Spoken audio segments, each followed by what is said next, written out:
Hello and welcome to SPMI's Academy. Today we'll analyze important newspaper articles of 25th April 2025. Please note you can download the PDF version of today's newspaper analysis by clicking the link given in the comment section. This is the list of the topics that we will be covering from today's newspaper. The first topic is about National Panchayati Raj Day 2025. This topic is important from our syllabus GS Paper 2 Indian Polity point of view. समझते हैं पंचायती Raj day या पंचायती राज दिवस के बारे में। हर साल हमारे देश में 24 अप्रैल को पंचायती राज दिवस सेलिब्रेट किया जाता है। अगर पंचायती राज सिस्टम की बात की जाए तो it is a very historical and traditional system in India. तो पंचायती राज सिस्टम आप एक तरीके से कह सकते हैं कि it was a type of local self government. जब प्रॉपर एडमिनिस्ट्रेटिव सिस्टम डेवलप नहीं भी हुआ था तब भी अगर गांव में रूरल एरियाज में अगर कोई डिस्प्यूट होता था लोगों के बीच में तो पंचायत सिस्टम उसको रिजॉल्व कर देती थी। पंचायत का लिटरल मीनिंग है पंच मीन्स 5 एंड आयत मीन्स असेंबली। तो 5 लोगों की असेंबली होती थी, बड़े बुजुर्गों की, खासकर जो लोग रेस्पॉन्सिबल माने जाते थे, और किसी भी डिस्प्यूट को ये लोग रिजॉल्व करते थे, किसी भी डिस्प्यूट के ऊपर ये लोग फैसला लेते थे। तो वहां से शुरू हुआ हमारे देश के अंदर पंचायती राज सिस्टम का roots, which was there to settle disputes between individuals या between families या villages when proper administrative system was not developed. बाद में आज़ादी के भी कई सालों के बाद 1992 में हमारे कॉन्स्टिट्यूशन में अमेंडमेंट ला करके as a result of 73rd constitutional amendment Panchayati Raj system को कॉन्स्टिट्यूशनल मैंडेट दे दिया गया and now it is a part of local self government.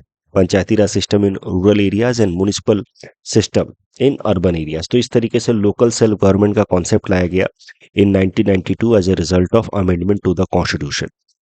और ये जो पंचायती राज एक्ट लाया गया it was brought into effect from 24 April 1993 और यही सिग्निफिकेंस है इस डेट का 24 अप्रैल का, और इसी कारण से इस दिन को पंचायती राज दिवस की तरह सेलिब्रेट किया जाता है। बट प्रीलिम्स पर्सपेक्टिव से ध्यान देने वाली बात यह है कि Panchayati Raj system was brought into effect from 24 April 1993 but national Panchayati Raj day is celebrated since 2010। साल 2010 में भारत सरकार ने फैसला किया कि 24 अप्रैल को हम लोग भारत में नेशनल पंचायती राज डे या पंचायती राज दिवस की तरह सेलिब्रेट करेंगे। अब करंट कॉन्टेक्स्ट पे आ जाते हैं। तो at national Panchayati Raj day event in Madhubani Bihar हमारे प्रधानमंत्री जी ने देश को संबोधित किया। वहां पे उन्होंने कई सारे अनाउंसमेंट्स किए, उसमें से सबसे इंपॉर्टेंट था that he paid tribute to Pahalgam terror attack victims. उन्होंने ये भी कहा कि जो इसके पीछे के परपेट्रेटर्स हैं उनको छोड़ा नहीं जाएगा। तो वो सब बातें तो उन्होंने की ही, proper actions will be taken. साथ ही साथ उन्होंने नमो भारत ट्रेन भी लॉन्च किया from Jaynagar to Patna. Namo Bharat train project के बारे में बात की जाए, these are regional rapid transit system. In fact इनको आप कह सकते हैं कि ये semi high speed regional rail network हैं जिनको डिजाइन किया जा रहा है रीजनल कनेक्टिविटी, इंपॉर्टेंट लोकेशंस के बीच में कनेक्टिविटी को स्ट्रेंथन करने के लिए। तो धीरे धीरे इनको phase by phase NaMo Bharat train projects को लाया जा रहा है। अभी एक ऑपरेशनल कॉरिडोर है अहमदाबाद टू भुज, वहां पे नमो भारत ट्रेन चलती है। अब लॉन्च कर दिया प्रधानमंत्री जी ने जयनगर, जो नेपाल बॉर्डर पे है, भारत और नेपाल के बॉर्डर में है। तो जयनगर टू पटना के लिए नमो भारत ट्रेन को लॉन्च कर दिया है प्रधानमंत्री जी ने। इसी पंचायती राज दिवस सेलिब्रेशन के इवेंट पे आप देख सकते हैं कि PM Modi is being presented with Madhubani painting, which is a very prominent form of painting from Bihar. So Madhubani painting presented to PM Modi as present as a gift on National Panchayati Raj Day in Madhubani. अब Madhubani painting के ऊपर ये prelims practice question है, आप इसको attempt करने की कोशिश करें। अब आप कहेंगे कि सर मधुबनी पेंटिंग के बारे में तो आपने कुछ भी बताया नहीं और क्वेश्चन दे दिया, बट आप प्लीज क्वेश्चन को देखें और आप आराम से एलिमिनेशन टेक्निक की मदद से इस क्वेश्चन को सॉल्व कर पाएंगे। तो वैसे काफी सरल क्वेश्चन है, एक स्टेटमेंट इसमें सीधा सीधा गलत है। तो आइडिया इज कि एग्जाम में भी स्टेटमेंट या क्वेश्चन को देखते ही आउटराइटली ये डिसाइड नहीं कर लेना है कि इसके बारे में तो मुझे पता ही नहीं है तो कैसे मैं टिक करूं। आप ऑप्शंस देखेंगे, किसी एक आधा ऑप्शन को भी लेकर के अगर आपको क्लैरिटी आ रही है तो उसके बेसिस पे आप एलिमिनेशन टेक्निक वगैरह लगा करके उस क्वेश्चन को अटेम्प्ट कर सकते हैं। Next topic is about new global pandemic treaty. This topic is important from our syllabus GS paper 2 international relations point of view. क्या है करंट न्यूज वो देखते हैं। वर्ल्ड हेल्थ ऑर्गेनाइजेशन के मेंबर कंट्रीज ने except the US have agreed on a global treaty. अभी agree किया है तो उसके लेकर के एक ड्राफ्ट ट्रीटी प्रिपेयर किया गया है in order to handle future pandemics. तो एक ग्लोबल ट्रीटी जो फ्यूचर में आने वाले कोविड-19 जैसे पैंडेमिक्स को डील करने में इफेक्टिव होगा, उसके लिए ड्राफ्ट प्रिपेयर किया गया है। Once this treaty is finalized and implemented it will be legally binding. जब ये आ जाएगा, इनफोर्स हो जाएगा, तो it will be only the second legally binding accord या treaty in WHO history. The first legally binding accord brought by WTO was with respect to tobacco control in the year 2003. So WHO के director ने कहा कि it is going to be a significant milestone towards global safer global health. इस treaty का मकसद होगा future में pandemics को प्रिवेंट करना।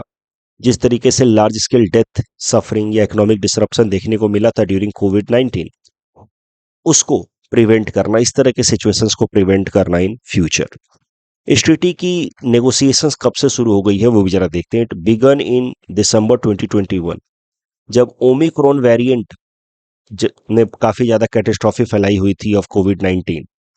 तो उसके बाद देखने को क्या मिला था कि दुनिया के कई सारे देशों ने अपने अपने देशों में वैक्सीन की होर्डिंग शुरू कर दी थी। अपने लोगों के लिए, अपने सिटीजन्स के लिए वैक्सीन को कलेक्ट करना शुरू कर दिया था, even at the cost of lifes in developing या पुअर कंट्रीज। पुअर कंट्रीज में, डेवलपिंग कंट्रीज में मैसिव लेवल पे डेथ्स हो रही थी, जबकि रिच कंट्रीज जो हैं वो कोविड के वैक्सीन होर्डिंग कर रहे थे, जबकि वहां पे उतनी जरूरत थी भी नहीं। तो इसी फिनोमिना को नाम दिया गया था वैक्सीन नेशनलाइजेशन। तो एक बात हमें समझ आ गई थी कि during such scenario when there is catastrophe and so much economic disruption, suffering, fear, world countries will resort to their own interest first. वैसे हालत में there is need of some global treaty and global platform to protect the interest of people in poor countries as well as developing countries. तभी से WHO started negotiating a new global pandemic treaty. अब उस global pandemic treaty का draft prepare हो चुका है। Once it is signed and finalize then it will become effective. इस draft treaty की अगर की फीचर्स की बात की जाए तो there is provision of pathogen access and benefit sharing system. इसके अंतर्गत क्या होगा कि WHO फार्मास्यूटिकल कंपनियों को साइंटिफिक डेटा प्रोवाइड करेगा कि वो उस हिसाब से फिर मेडिसिन या वैक्सीन डेवलप कर पाए। तो WHO will provide scientific data और उसके बदले में जो कंपनियां हैं, फार्मास्यूटिकल कंपनियां, उनको मेडिसिन्स या वैक्सीन जो बनाएंगे वो WHO को अवेलेबल कराना होगा in fair manner, equitable manner. देखिए, WHO रिसर्च करता रहता है with respect to the new kind of emerging diseases. तो WHO के पास टीम ऑफ एक्सपर्ट्स होते हैं जिनके पास डेटा होता है। अब वो डेटा WHO फार्मास्यूटिकल कंपनियों को अवेलेबल कराएगा और फार्मास्यूटिकल कंपनियों को क्या करना है कि जब वो मेडिसिन्स या वैक्सीन्स डेवलप करें तो वो मेडिसिन्स या वैक्सीन्स WHO को अवेलेबल कराना है, पार्ट ऑफ इट, ताकि WHO पूरे दुनिया भर में उसको फिर अवेलेबल करा पाए एट चीपर कॉस्ट या इन फ्री ऑफ कॉस्ट। तो क्या करना है कि जो भी कंपनियां WHO से डेटा लेंगी आज पर दिस ड्राफ्ट ट्रीटी, तो उनको 10% ऑफ देयर पैंडेमिक प्रोडक्ट, चाहे वैक्सीन हो या मेडिसिन हो, वो WHO को फ्री ऑफ कॉस्ट में देना है एंड रिमेनिंग 10% उनको अफोर्डेबल प्राइसेस पे बेचना है। बाकी जो 80% बच जाता है वो अपने मार्केट रेट पे उसको बेच सकते हैं। इसके अलावा technology and know how exchange होगा। रिचर कंट्रीज जो इस WHO पैंडेमिक ट्रीटी के मेंबर्स हैं, they are expected to help developing countries in manufacturing essential medical products during pandemic time. National policies. Countries must allow timely access to research results during pandemic. तो दुनिया के अलग अलग देशों को अपने अपने देशों में नेशनल पॉलिसी बनानी है। If they are signatory to this global pandemic treaty then they are expected to frame policy in their respective jurisdiction. कि ड्यूरिंग पैंडेमिक टाइम अगर कोई रिसर्च रिलेटेड डेटा आता है विथ रिस्पेक्ट टू पैंडेमिक या its pathogen, तो उसको दुनिया के बाकी देशों के साथ अवेलेबल कराना है। अभी जो ड्राफ्ट ट्रीटी पब्लिश कर रहा है, लेकर के आ रहा है WHO, इसको लेकर के कुछ क्रिटिसिज्म भी है, इसके कुछ आप कह सकते हैं ड्रॉबैक्स भी हैं। क्रिटिक्स का कहना है कि the treaty is very weak and in some area, जो क्रिटिकल एरियाज है वहां पे नॉन बाइंडिंग भी है।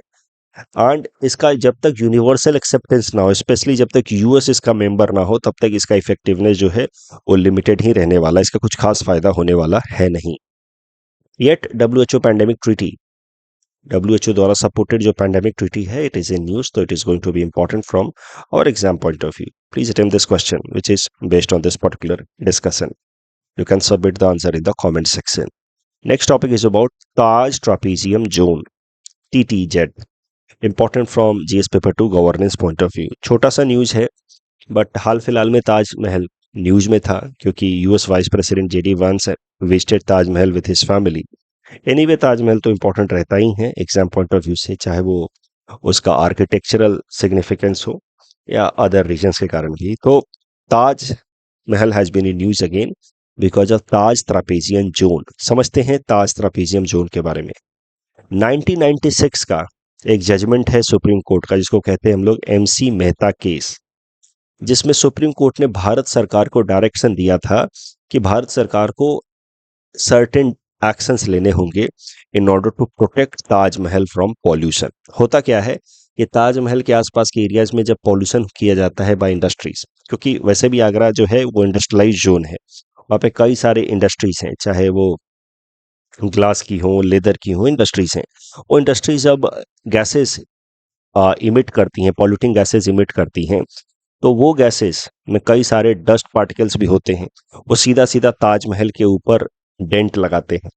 उसके अलावा कुछ गैसेस हैं जैसे सल्फर डाइऑक्साइड या नाइट्रोजन ऑक्साइड, ये जाकर के मॉइस्चर में मिल करके और फिर दे कम डाउन एज रेनफॉल, और फिर वो एसिड रेन जो होता है because of the polluting gases like sulphur oxide and nitrogen oxide, वो जब एसिड रेन कराता है तो उसका भी ताजमहल के वॉल्स के ऊपर नेगेटिव इम्पैक्ट पड़ता है, उनकी जो साइन है, ग्लो है, वो खत्म हो जाती है। तो इस चीज को प्रिवेंट करने के लिए भारत सरकार को आदेश दिया सुप्रीम कोर्ट ने MC मेहता केस में कि आपको ताजमहल को प्रोटेक्ट करना है फ्रॉम पॉल्यूशन, और उसके लिए सुप्रीम कोर्ट ने ताजमहल के आसपास के पर्टिकुलर एरिया को डिक्लेयर कर दिया Taj trapezium zone. I am so sorry, supreme court ने नहीं, सुप्रीम कोर्ट के डायरेक्शंस पे भारत सरकार ने ताजमहल का आसपास का लगभग 10,400 स्क्वायर किलोमीटर एरिया को डिक्लेयर कर दिया ताज ट्रेपेजियम जोन। ये देखिए, जैसे यहाँ पे है आगरा, आगरा के आसपास में लगभग 10,400 स्क्वायर किलोमीटर एरिया को डिक्लेयर कर दिया गया ताज ट्रेपेजियम जोन। यहाँ पे लगभग 292 इंडस्ट्रीज को भारत सरकार ने आदेश दिए कि या तो वो नेचुरल गैस का इस्तेमाल करना शुरू कर दें इन प्लेस ऑफ पेट्रोल या डीजल, या तो फिर they relocate outside this area. Natural gas is cleaner source of energy as compare to other fossil fuels, चाहे वो कोल हो, पेट्रोल या डीजल हो। तो भारत सरकार ने कहा कि या तो आप नेचुरल गैस का इस्तेमाल कीजिए, otherwise you relocate out of area. तो ताजमहल के आसपास के एरिया को डिक्लेयर कर दिया गया ताज ट्रेपेजियम जोन, और वहां पे इंडस्ट्रीज के ऊपर एक्स्ट्रा लिमिटेशंस लगा दिए गए भारत सरकार द्वारा as per direction given to it by Supreme Court in MC Mehta case. ये जो ताज ट्रेपेजियम जोन है, यहाँ पे सिर्फ ताजमहल ही नहीं है, ताजमहल के अलावा दो इंपॉर्टेंट और भी साइट्स हैं, Agra fort and Fatehpur Sikri. All the three are world heritage site. इन तीनों को प्रोटेक्शन मिलता है because of decision of the government of India to declare this area as Taj trapezium zone. इसका नाम ताज ट्रेपेजियम जोन इसलिए है because this zone is in trapezoid shape, इस तरीके का कुछ इसका शेप है। This Taj trapezium zone has been declared by the government of India as per environment protection act of 1986। अब ये टॉपिक मैंने कवर किया क्योंकि I wanted to discuss the concept of Taj trapezium zone which was in news. क्यों news में है वो भी जरा देख लेते हैं। वो बात अलग है कि the current news is not so important, the concept of TTZ is more important. Supreme court ने हाल फिलहाल में भारत सरकार की एजेंसी है NEERI, national environmental engineering research institute, इसको आदेश दिया है कि ताज ट्रेपेजियम जोन के अंदर जो ग्लास इंडस्ट्रीज हैं उसका इफेक्ट आप स्टडी करें ऑन ताजमहल कि उनका क्या असर पड़ रहा है ताजमहल के ऊपर, क्योंकि सुप्रीम कोर्ट को लगता है कि glass industries are more polluting and they are going to have more negative impact on Taj Mahal. तो उसका इम्पैक्ट को स्टडी करने का आदेश दिया है सुप्रीम कोर्ट ने नीरी को। इस टॉपिक डिस्कशन के बेसिस पे प्रीलिम्स प्रैक्टिस क्वेश्चन है। Please attend this question and submit the answer in the comment section. Next topic is about excess nitrogen, a latent time bomb as per this article. This topic is important from our syllabus GS paper 3 environment point of view. सबसे पहले थोड़ा nitrogen के बारे में समझते हैं। Nitrogen वैसे आप जानते हैं कि it is the most abundant gas in our atmosphere. लगभग 78% of the atmosphere is made up of nitrogen. और नाइट्रोजन जो है वो प्लांट्स के लिए बहुत एसेंशियल कॉन्स्टिट्यूएंट है। नाइट्रोजन प्लांट्स सीधा सीधा एब्जॉर्ब करते हैं और उसके मदद से वो अमीनो एसिड्स या एंजाइम बनाते हैं विच आर बायोमोलिकुल्स। बायोमोलिकुल्स मतलब दे सपोर्ट लाइफ। बायोमोलिकुल्स मतलब वो molecules which is essentially present in living entities. तो प्लांट्स जो इंपॉर्टेंट बायोमोलिकुल्स बनाते हैं, अमीनो एसिड्स या एंजाइम्स, उसमें नाइट्रोजन की जरूरत होती है और प्लांट से वो बायोमोलिकुल्स फिर एनिमल्स में इंक्लूडिंग ह्यूमंस में आता है। अब एटमॉस्फेयर के अंदर नाइट्रोजन है। 78% of the nitrogen in atmosphere, 78% of air in atmosphere is made up of nitrogen only. But problem क्या है कि जो एटमॉस्फेरिक नाइट्रोजन है वो सीधा सीधा प्लांट्स एब्जॉर्ब नहीं कर सकते, क्योंकि atmospheric nitrogen is inert. Inert मतलब which does not react directly. Plants को नाइट्रोजन एब्जॉर्ब करने के लिए चाहिए कि नाइट्रोजन रिएक्टिव फॉर्म में हो, जैसे कि nitric oxide NO3, ammonium ion NH4 या अमोनिया NH3। तो फिर से मैं बता दूं आपको कि नाइट्रोजन इज वेरी एसेंशियल, आप कह सकते हैं, मॉलिक्यूल, क्योंकि nitrogen helps in making biomolecules. Biomolecules मतलब molecules that support life. Biomolecules के एग्जांपल हो सकते हैं अमीनो एसिड, एंजाइम्स। और ये बायोमोलिक्यूल्स पहले प्लांट्स बनाते हैं, प्लांट से बायोमोलिक्यूल्स एनिमल्स में भी आते हैं।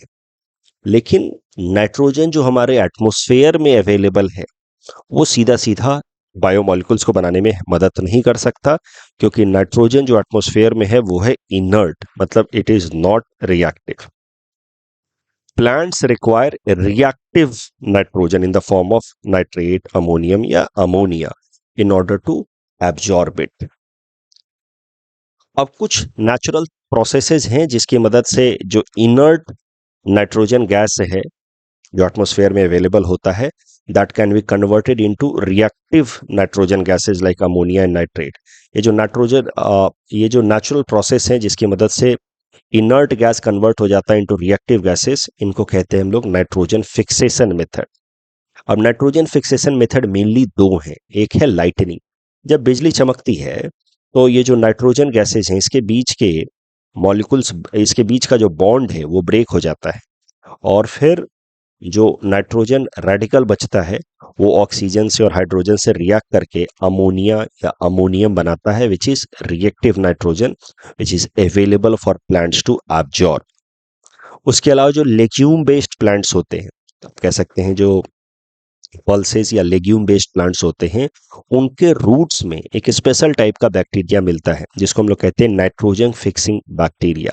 ये बैक्टीरियाज का काम क्या होता है कि एटमॉस्फेयर से इनर्ट नाइट्रोजन को वो कन्वर्ट करते रहते हैं into reactive nitrogen like ammonia and nitrate.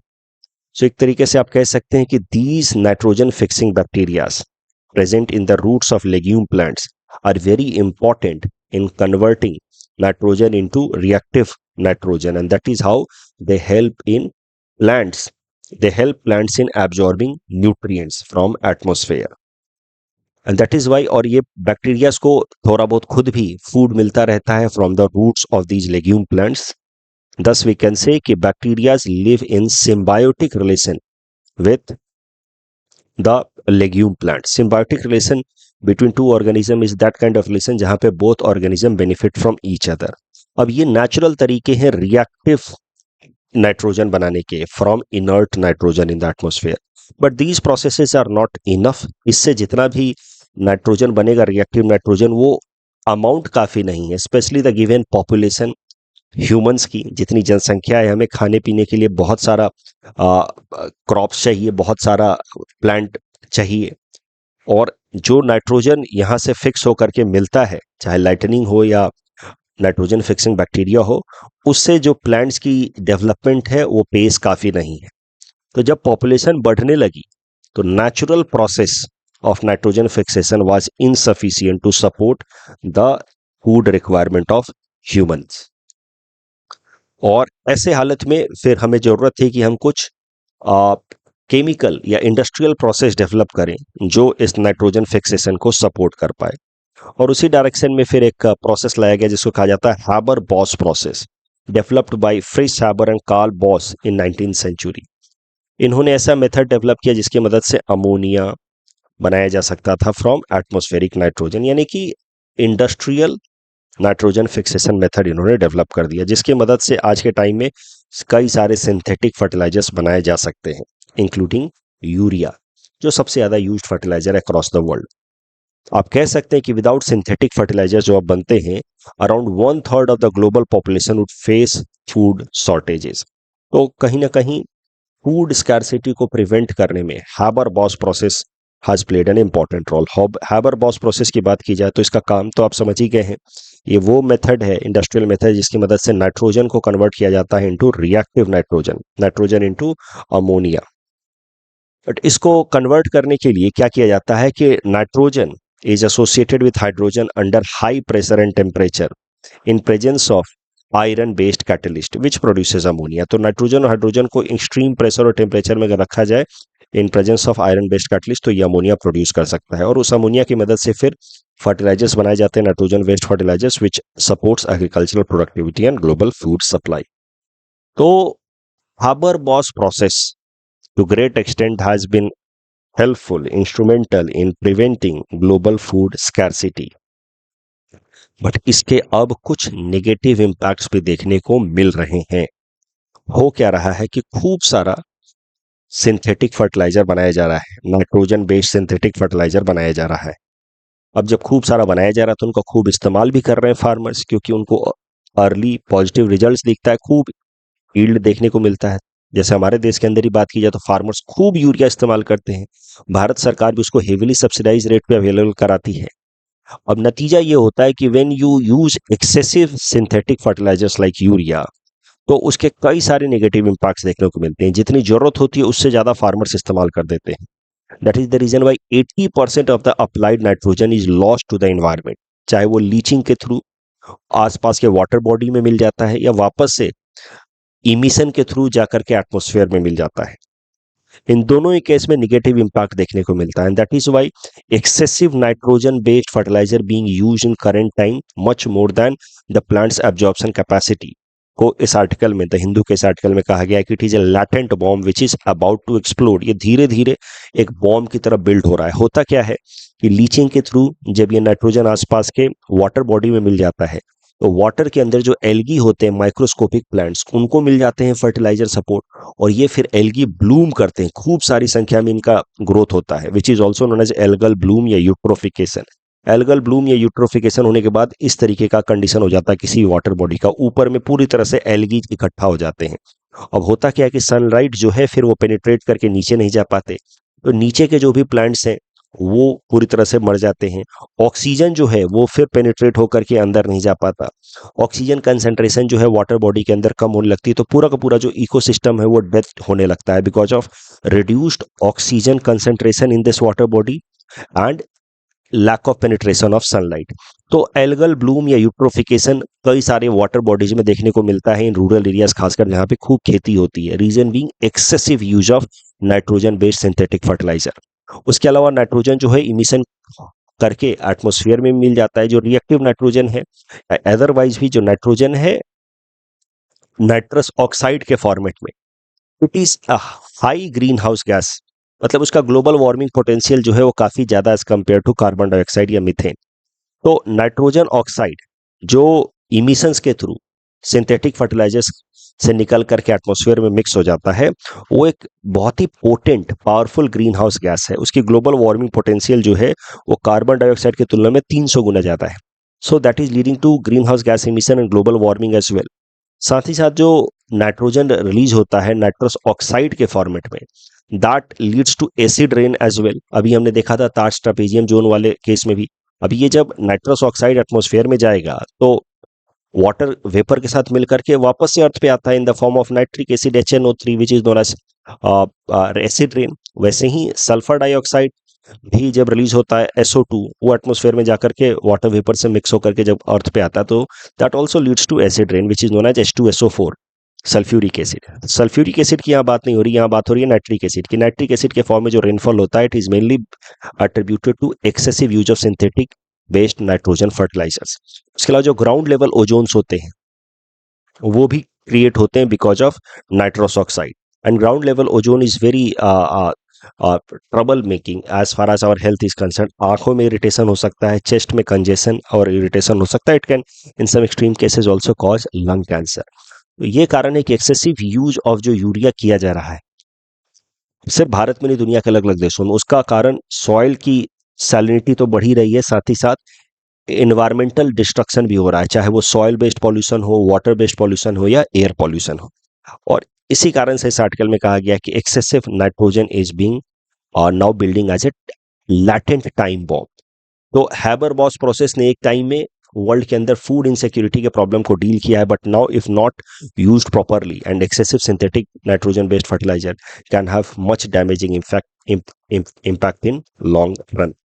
इस टॉपिक डिस्कशन के बेसिस पे प्रिलिम्स प्रैक्टिस क्वेश्चन है। In fact global warming potential of methane and carbon dioxide इसके बेसिस पे क्वेश्चन है। ग्लोबल वार्मिंग पोटेंशियल का मतलब क्या होता है, कोई भी गैस का क्या इंपैक्ट है in contribution towards global warming with respect to carbon dioxide. अगर किसी भी गैस को 100 साल तक के लिए रखा जाए एटमॉस्फेयर में तो उसका कितना इंपैक्ट होगा, एक पर्टिकुलर कंसंट्रेशन को अगर रखा जाए एटमॉस्फेयर में तो कितना ग्लोबल वार्मिंग कर सकता है with respect to carbon dioxide, इसको कहते हैं हम लोग ग्लोबल वार्मिंग पोटेंशियल। तो ग्लोबल वार्मिंग पोटेंशियल आपने इन्वायरमेंट की क्लास में जरूर सीखा होगा, उसके बेसिस पे मेंस क्वेश्चन है। Attempt this question. Cabinet committee से रिलेटेड जो प्रश्न था उसमें पहला स्टेटमेंट और दूसरा स्टेटमेंट सही है, third one is wrong. Cabinet committee के फैसले कैबिनेट रिव्यू कर सकता है, यहाँ पे सही आंसर होगा सतलज। अगेन यहाँ पे third statement is wrong, basic structure doctrine is not explicitly mentioned in article 368। That's all from our side for today, thanks for watching.